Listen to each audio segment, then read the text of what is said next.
My father did not lower his voice. He did not hesitate.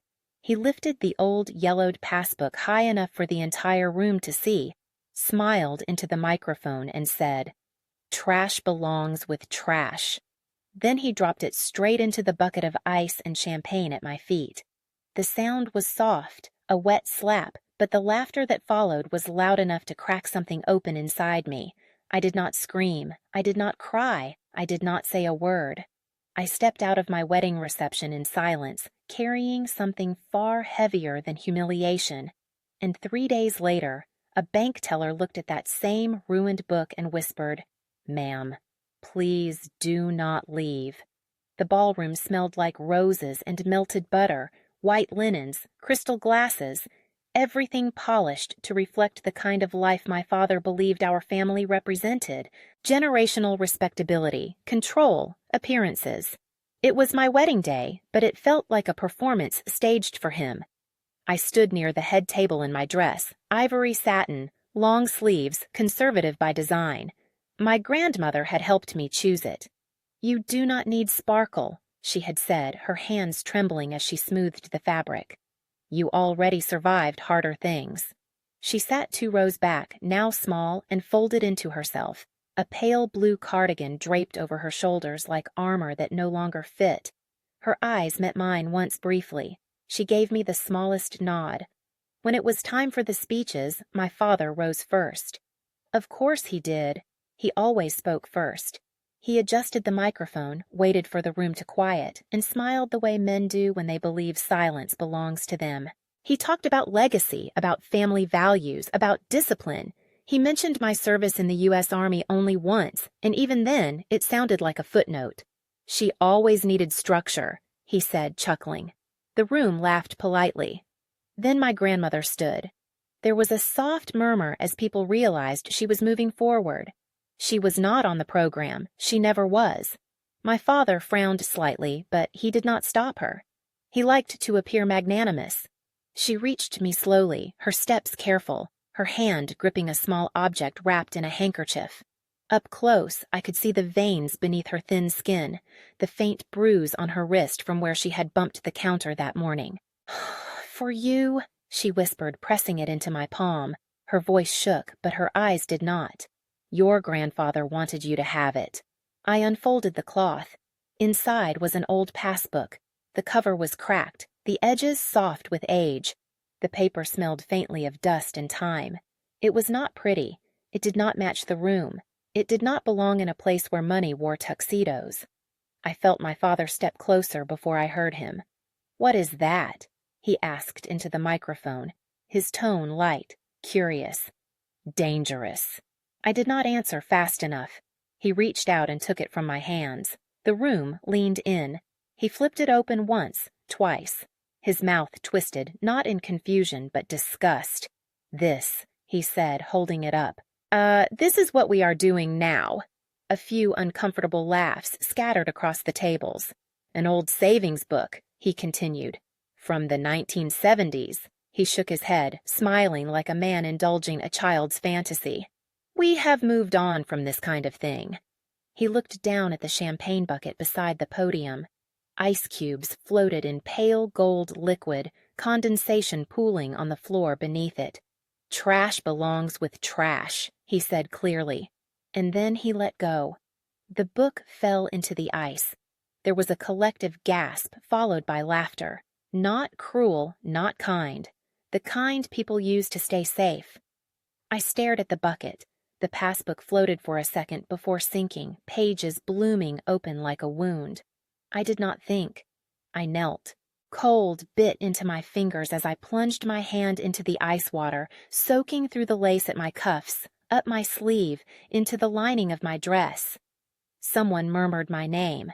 Someone else laughed again, and sharper this time. I pulled the book out, dripping and ruined, pressed it to my chest, and stood. My father leaned toward the mic. "Do not be dramatic," he said softly. "Sit down."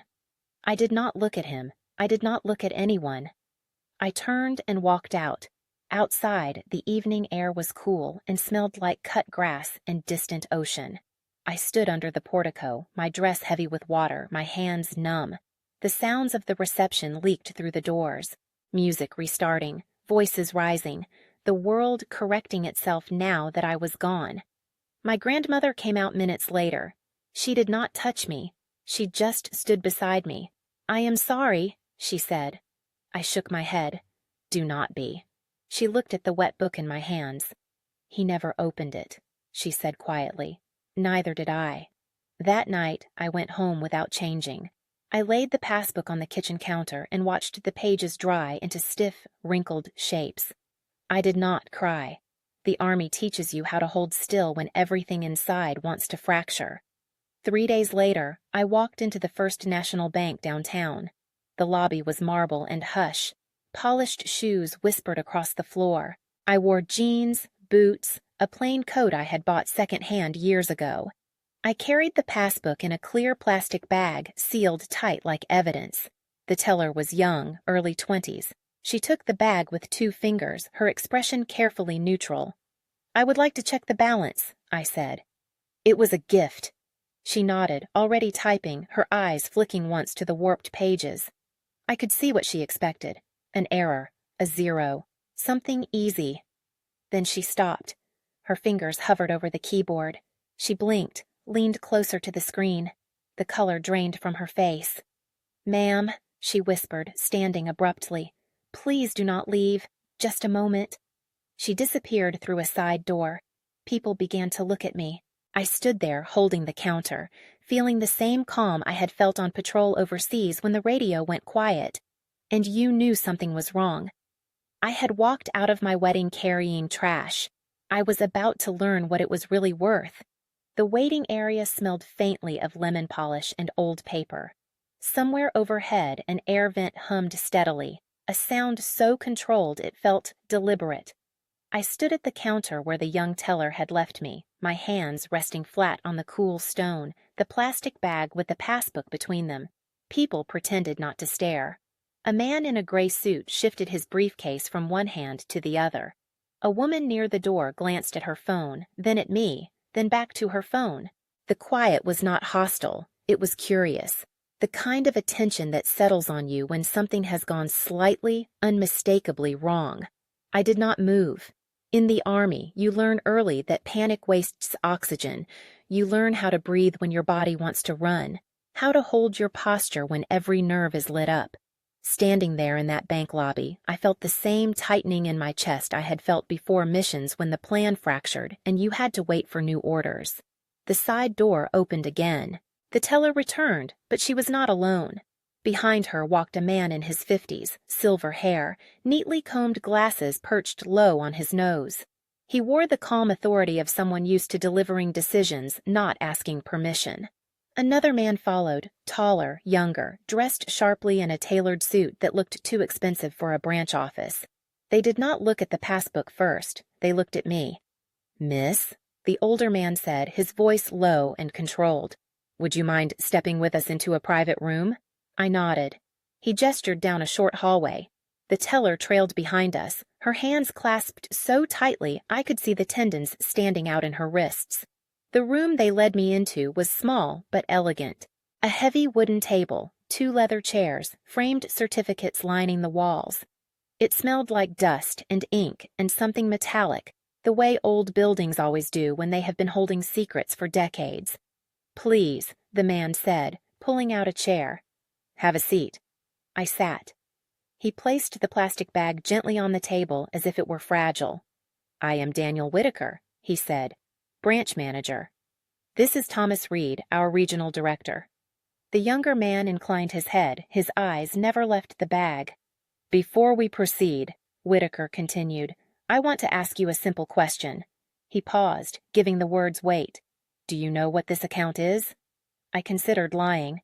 It would have been easy, but something in his tone told me it would not help. "No," I said.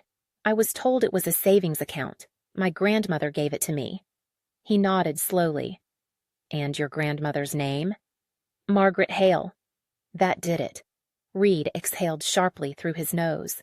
Whitaker closed his eyes for a brief second, the way people do when a long-held possibility finally becomes real. "We have been waiting for this account to surface," Reed said quietly. for a very long time. I felt the air shift in the room like pressure changing before a storm. Whitaker opened the bag and removed the passbook, setting it on a clean bladder. He did not flinch at the warped pages. He handled it with reverence. "This is not a standard savings account," he said. "In 1979, your grandfather established a trust-linked account here under a Totten arrangement. It was unusual even then." I stared at the book, the same book my father had tossed aside without a second glance. "He was an early investor," Reed added. "Very early.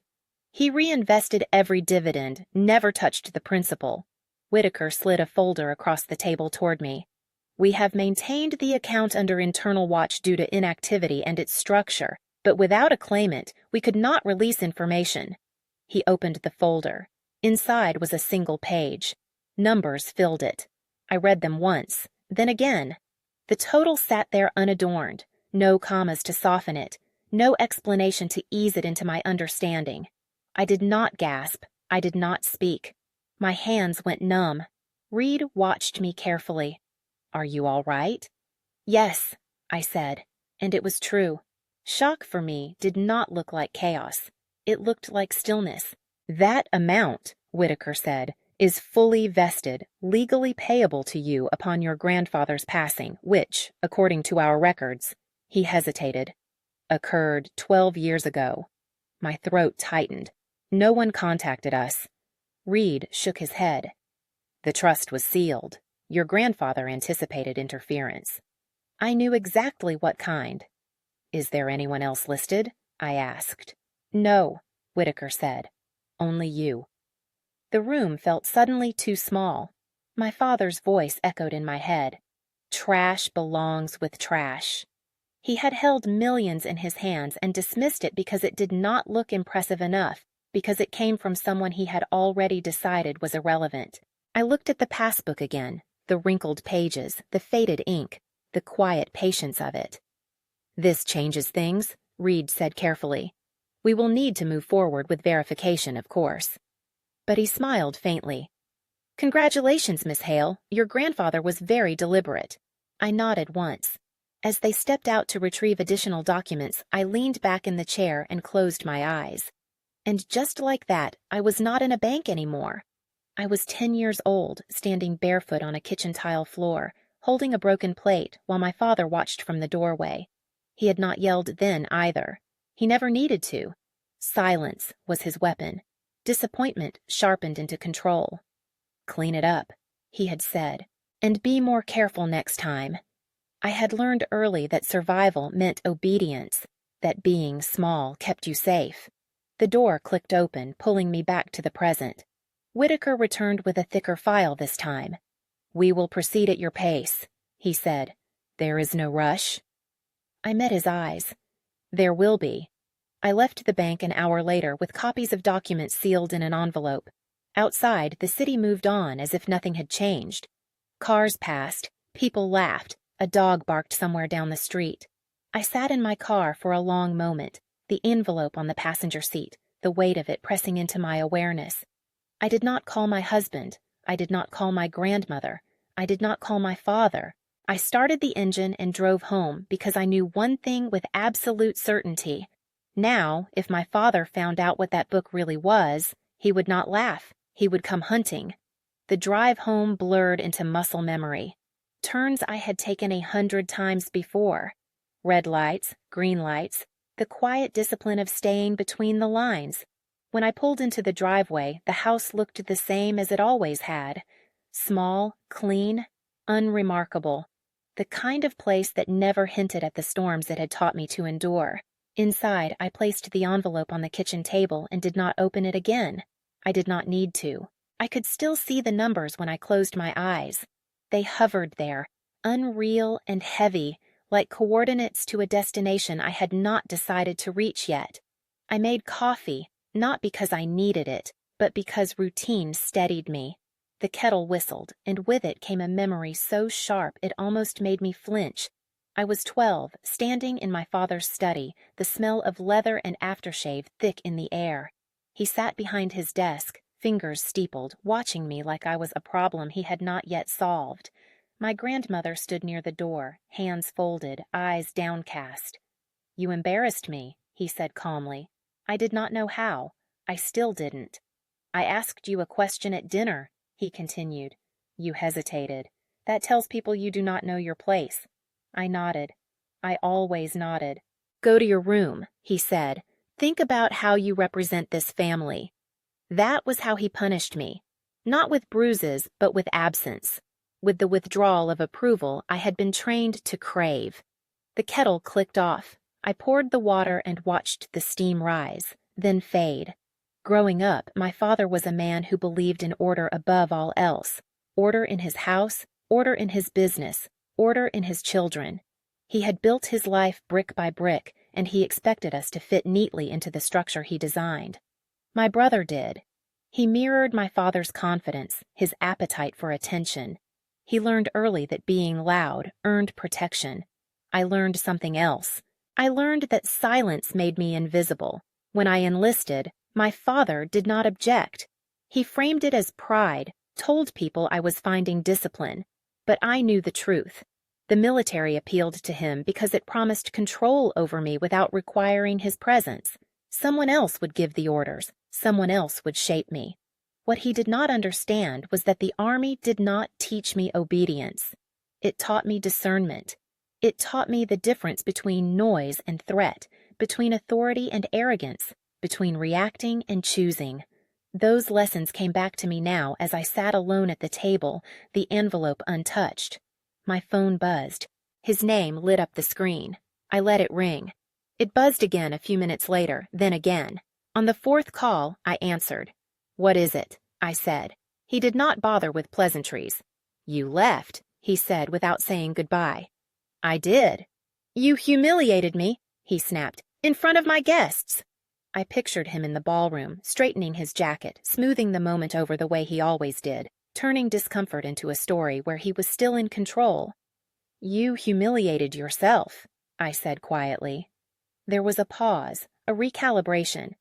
"That old woman had no business doing that," he said, dragging out some relic, making a scene. "She gave me a gift," I replied. He laughed, short and dismissive. "If that is what you want to call it." I looked at the envelope on the table, at the careful edges, the patience of paper that had waited decades.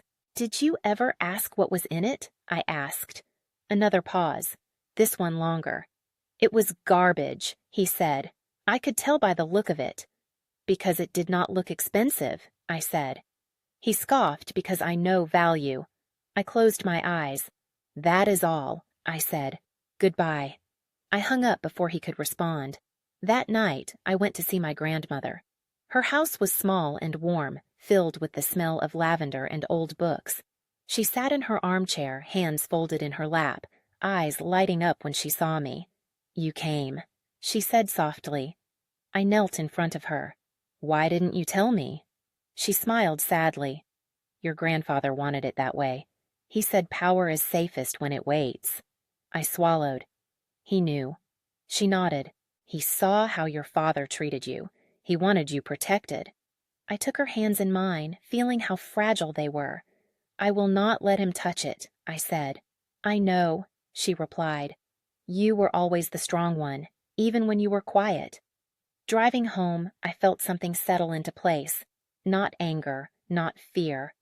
Clarity. The next morning, my father called again. His voice was different this time, measured, almost gentle. "I have been thinking," he said, "about the Passbook." I waited. "If there is anything of value there," he continued, "it should be handled properly by someone who understands these matters." I almost smiled. The hunter had caught a scent, and I knew then that the silence I had learned to live inside was about to become something else entirely. The bank called the next morning, not the branch, not the teller. The number came up as a private line, and when I answered, the voice on the other end was careful, practiced, the kind that chose words the way surgeons choose instruments. "Miss Hale," the woman said, "this is Eleanor Price from First National's Trust Administration Office. We would like to schedule a verification appointment." I glanced at the calendar pinned to my refrigerator. Deployment training, medical evaluations, a life built on orders and checklists. When I asked, today, if possible, I drove downtown again, the envelope riding shotgun like a quiet passenger. The trust office sat on the upper floors, far from the marble lobby and the public counters. The elevator hummed as it climbed each floor, clicking past like a metronome, counting down to something inevitable. The conference room was larger this time. Sunlight poured through tall windows. The city spread below us, neat and indifferent. Miss Price arrived with 2 associates and a file so thick it made a dull sound when it hit the table. "We will move slowly," she said, "and you can stop us at any point." I nodded. She opened the file and began to explain dates, names, structures that had been designed long before I was born. My grandfather had been methodical, cautious. He had built the account the way engineers build bridges, anticipating stress, planning for sabotage. He anticipated legal interference, Miss Price said gently, which is why the trust remained dormant until a direct beneficiary appeared in person. I thought of my father's laugh, the ease with which he had dismissed the book. The numbers came again, not as a single shocking total this time, but broken into pieces, investments, dividends, 40 years of quiet growth. "This is not speculative wealth," she said. "It is conservative, stable, intentionally boring." I almost laughed. "Is there any chance my father—" I stopped myself. "Anyone else could claim it?" "No," she said. "The documentation is airtight." A strange feeling washed over me then, not joy, not relief. Safety, the kind that settles in your bones when you realize the ground beneath you will not give way. When I left the building, my phone buzzed again. Him? I didn't answer. Instead, I drove to the armory. The familiar smell of oil and metal wrapped around me as I stepped inside. Soldiers moved through their routines, boots echoing against concrete. Rank meant clarity here. Orders had purpose. No one pretended to be something they weren't. I sat in my car afterwards, staring at the steering wheel, letting the contrast sink in. My father had always believed power announced itself, that it demanded attention, that it needed to be seen to be real. He was wrong. That evening, he showed up at my door. I didn't hear the knock at first. I heard the impatience in it, sharp, demanding. When I opened the door, he stood there, his jacket unbuttoned, his tie loosened, the faint smell of cologne and irritation clinging to him. "We need to talk," he said, stepping forward as if the space already belonged to him. I didn't move. "You can talk." His eyes flicked past me, taking in the house, the modest furniture, the absence of anything that suggested wealth. His mouth tightened. "I spoke to a contact," he said, "at the bank." I raised an eyebrow. "You have contacts everywhere."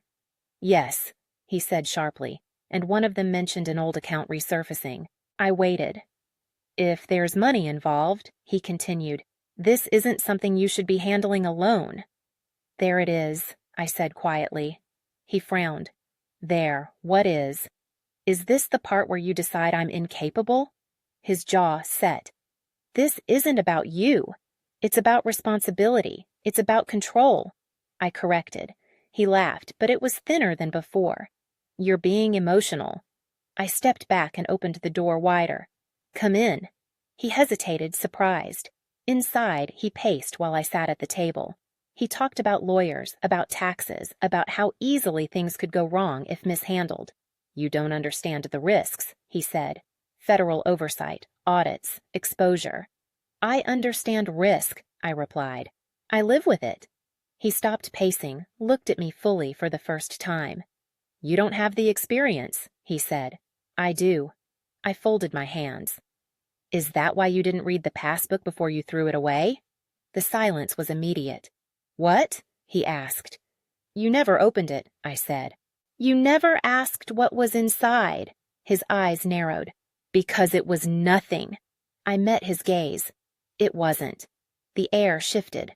"How much?" he asked finally. I didn't answer right away. I watched the calculation begin behind his eyes, the way it always did when something threatened his sense of order. "It's substantial," I said. He exhaled slowly, a smile tugging at the corner of his mouth. "Then we need to move quickly." "We? I can bring in my attorney," he continued. We'll structure it under the family umbrella. Protect it. From what? I asked. From scrutiny, he said. From mistakes. From me, he meant. I leaned back. Let me think about it. He studied me clearly, displeased, but he nodded. Don't wait too long. Opportunity doesn't like hesitation. When he left, I locked the door and rested my forehead against it. I wasn't angry. I was prepared because now I knew exactly how this would play out. He would come back with promises and threats wrapped in the same language he'd used my entire life, and he would assume, as he always had, that silence meant submission. He had no idea what kind of silence he was dealing with now. My father didn't wait long. He never did once he believed something belonged to him. 2 days after showing up at my door, he called again, this time with a softness in his voice that felt rehearsed. The edge was gone. The authority had been wrapped in concern, like a blade hidden in velvet. I've been worried about you, he said. I was sitting at my kitchen table, the same place where he had once told me I embarrassed him for hesitating at dinner.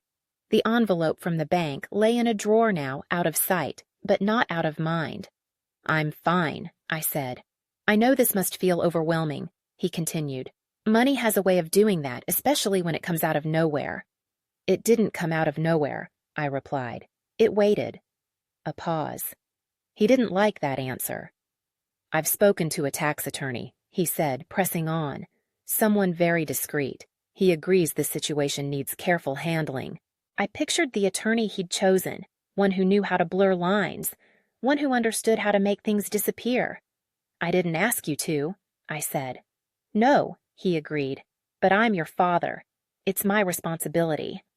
There it was again. Responsibility, the word he used whenever he wanted obedience without resistance. You should come by my office, he said. We'll go over the numbers together. I won't, I said. Silence stretched across the line. Then we'll meet somewhere neutral, he said finally. There's a charity gala this weekend. Boston Harbor Hotel. I frowned. I didn't say that. You're on the guest list, he said smoothly. I made sure of it. I closed my eyes. Why? Because, he said, this kind of discussion shouldn't happen in kitchens and hallways. It deserves a proper setting. An audience, he meant. I'll think about it, I said. You should, he replied, because if you don't handle this correctly, people will start asking questions. What kind of questions? I asked. About your grandmother, he said. The words landed exactly where he intended them to. She's elderly, he continued. Vulnerable. If anyone suggested she was manipulated into signing documents she didn't understand. You'd accuse me of elder abuse, I finished. I wouldn't accuse, he said lightly. I'd be forced to respond. My grip tightened on the phone. You're threatening me, I said. I'm protecting the family, he corrected. When the call ended, my hands were shaking, but not with fear, with recognition. This was the same pattern, the same escalation. Control cloaked in concern, pressure framed as protection. I didn't call a lawyer, I called my husband. He listened without interrupting as I told him everything, the bank, the numbers, the call. When I finished, there was a long pause on the other end of the line. He's desperate, Luke said finally. I frowned. You don't know that. I do, he replied. Men like your father don't reach for threats unless they're already bleeding. Luke worked with data for a living. Patterns, financial behavior. He saw things other people missed because they weren't looking in the right places. He wouldn't push this hard if he didn't need the money, Luke continued, which means he's hiding something. That night, Luke spread documents across our table. Public records, corporate filings, shell companies stacked inside shell companies like nesting dolls. This isn't an empire, he said quietly. It's a facade. I leaned over his shoulder, scanning the numbers, loans, transfers, gaps where there shouldn't have been any. He's insolvent, Luke said. And worse, he's being audited. The word hung between us. He needs liquidity, Luke went on. Fast, and your inheritance is clean money, untouched, the kind that could cover his tracks. I thought of the way my father's voice had softened on the phone, the urgency disguised as concern. He wasn't trying to save me, he was trying to save himself. The next morning, I called him back. "About the gala," I said, letting my voice waver just enough. "I've been thinking." "Yes," he said too quickly. "I don't know what I'm doing," I admitted. "The bank started talking about reporting requirements, federal oversight. I'm scared." His breath caught just slightly. "That's exactly why you need me," he said. "I can handle this. I know how these systems work.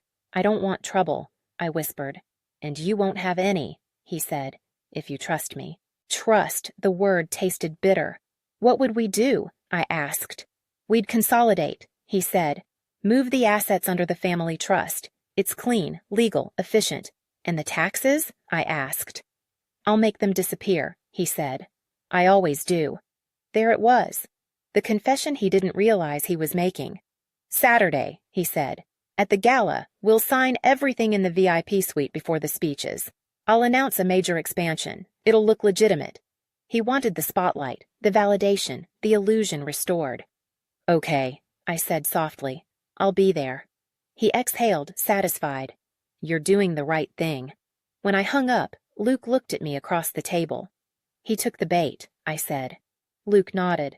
"Then it's time to build the hook." We didn't forge documents that night.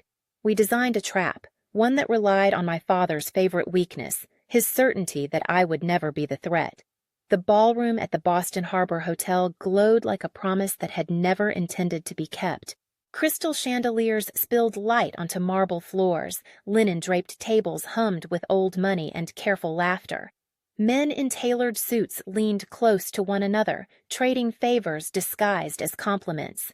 Women in silk smiled without revealing their teeth.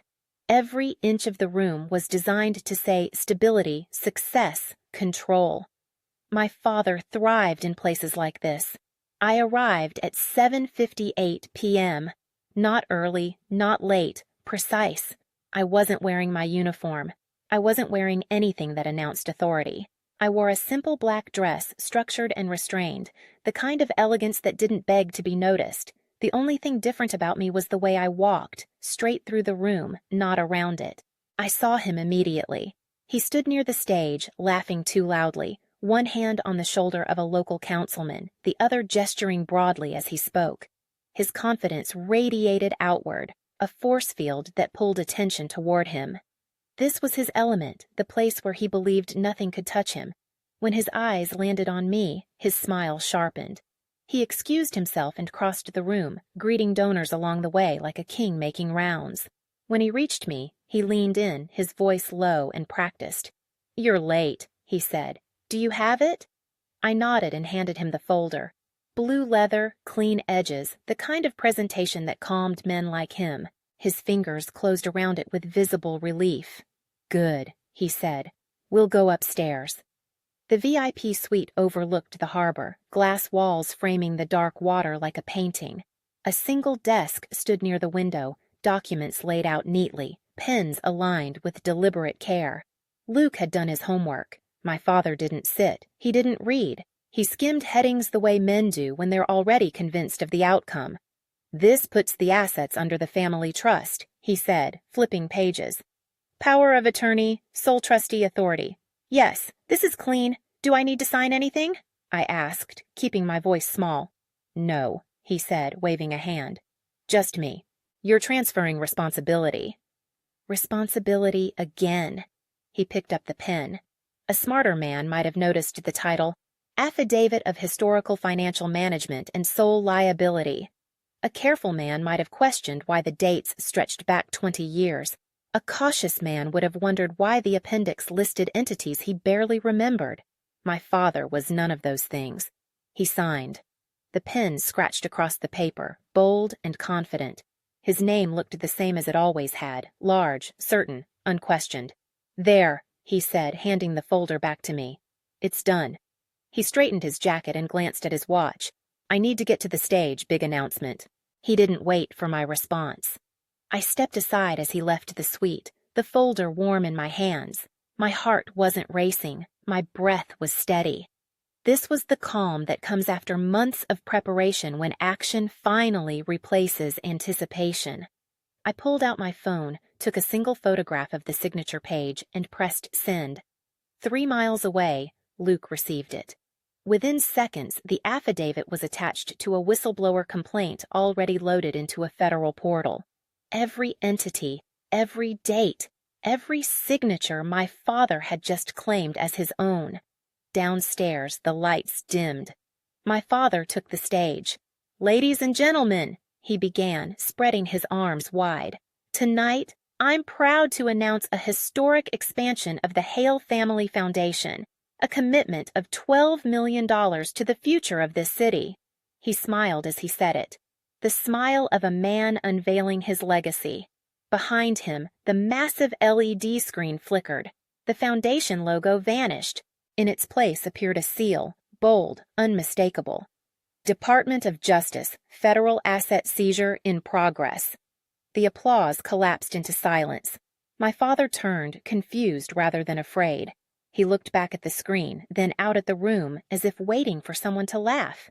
No one did. The doors at the back of the ballroom burst open. 6 agents moved with practiced efficiency, their presence cutting through the room like a blade. Conversations died mid-sentence. Glasses froze halfway to lips. "Richard Hale," the lead agent called. "Step away from the podium." My father's face drained of color. "Do you know who I am?" he demanded. "Yes," the agent replied calmly. "You're the sole trustee who just accepted legal responsibility for 20 years of unreported financial activity." My father's gaze snapped to me. "She tricked me," he shouted. "My daughter, she manipulated me." "Save it for the grand jury," the agent said. Handcuffs clicked shut. Cameras flashed as he was led away, his tailored jacket wrinkling under the pressure of hands that didn't care about appearances. The man who had ruled rooms with his voice was reduced to silence in seconds. I thought it was over. It wasn't. The VIP suite door slammed behind me. I turned to see my brother standing there, sweat darkening his collar, his eyes wild. "You ruined everything!" he hissed. "It was already ruined," I said evenly. He reached into his jacket and pulled out a steak knife, the serrated edge catching the light. There was no calculation left in him now, only panic. Luke stepped between us. "Put it down," he said. My brother lunged. Luke moved faster. The knife clattered across marble.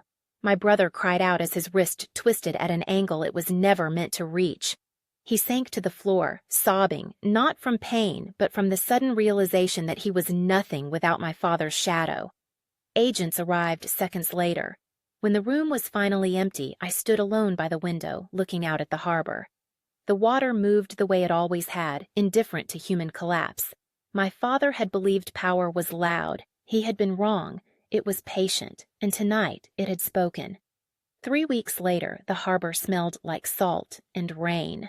Morning light slid across the water in thin, patient lines, the kind that didn't rush to impress anyone. I sat on the small balcony of my apartment with a mug of coffee cooling between my hands, watching a tugboat ease past the docks. The city was waking up, unaware that one of its loudest men had gone quiet. My father was still in custody. Bail had been denied. The judge cited flight risk, financial complexity, and the kind of arrogance that mistakes money for immunity. His assets were frozen, accounts sealed, properties locked down behind legal language so dense it felt like concrete. The empire he'd bragged about at dinner parties had collapsed into a stack of filings and case numbers. My brother had taken a plea. No inheritance, no grand speeches, just probation, mandatory counseling, and a job he'd never wanted. Entry level, clock in, clock out. The kind of work that didn't care who his father had been. My grandmother slept better now. She called every morning, sometimes just to tell me what she was making for lunch, sometimes to ask if the news said anything new. I could hear the relief in her voice layered beneath the worry she'd carried for years. "They can't hurt you anymore," she said once. I didn't correct her because what she meant was that they couldn't erase me anymore. The trust transfer finalized quietly. No ceremony, no announcements, just signatures and confirmations and the soft click of systems doing what they were designed to do when no one interfered. Luke asked me what I wanted to do with it. The money. I looked at the ocean.